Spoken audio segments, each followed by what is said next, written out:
This is regarding the film She's Thirsty. So I thought the production value was good, the acting was good, the scene in the house with the other girl was good. I just wasn't clear on what was needed by this character and the driving emotion behind it. I wasn't sure if she was, she was at a party, I believe, in the beginning, but since there wasn't really any clue as to what was going on other than that, like, is there something going on with an ex, or, she's really lonely, like, there wasn't any really indication of what drove her to go to then the payphone.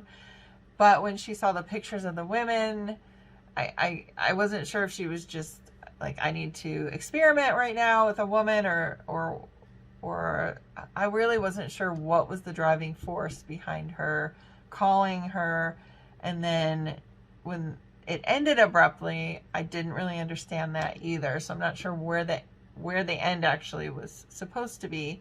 But for everything that I saw, I thought it was well done. I just kind of was lacking some elements of the story, and her need. Now it's titled She's Thirsty, so I think that's a play on she's lonely and kind of thirsty for attention, is what I took it as. And I don't know. I mean, I was a little confused just because I wasn't sure what drove her to call the woman.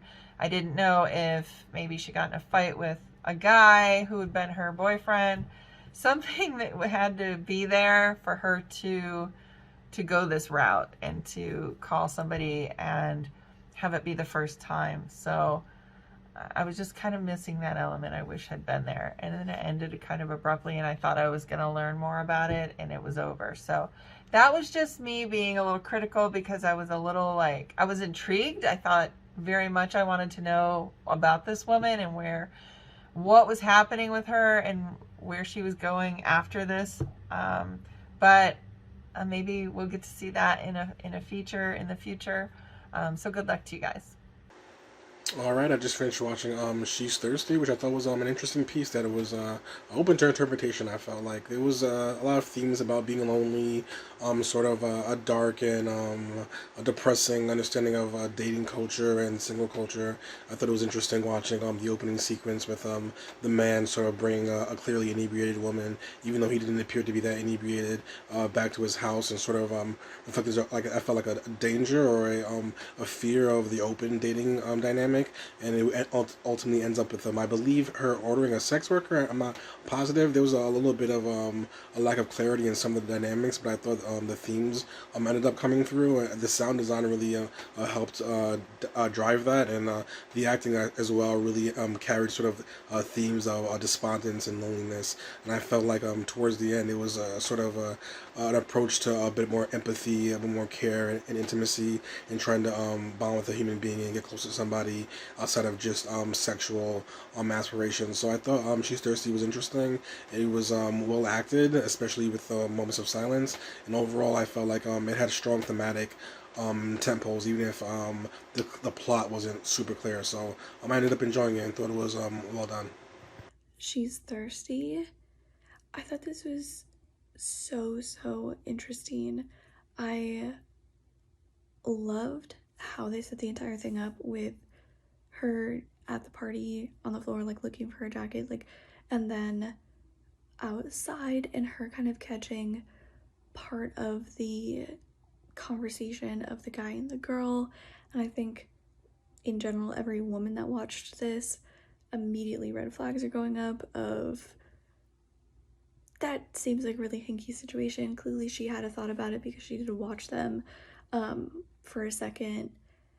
And I really just think that they captured that sort of idea of having to be not necessarily on guard, but like of her truly like in that moment. And when you're, drunkenly walking home and like her taking off her shoes, they like really captured when you are in that kind of situation, you there's no forethought, there's no like thinking things out.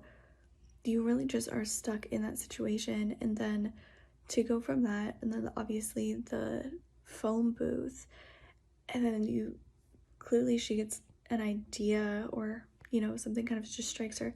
Again, in that moment, you don't think it through, you don't have any forethought, and then to jump from there to the apartment, I thought was so great.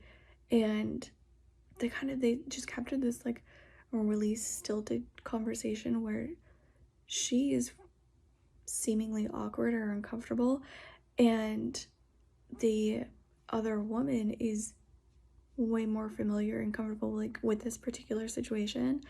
So I thought it was just, they really captured certain concepts and ideas really, really well. I thought this was a fine piece, and at least for me, explored territory that I hadn't really seen or thought much about in the LGBT space.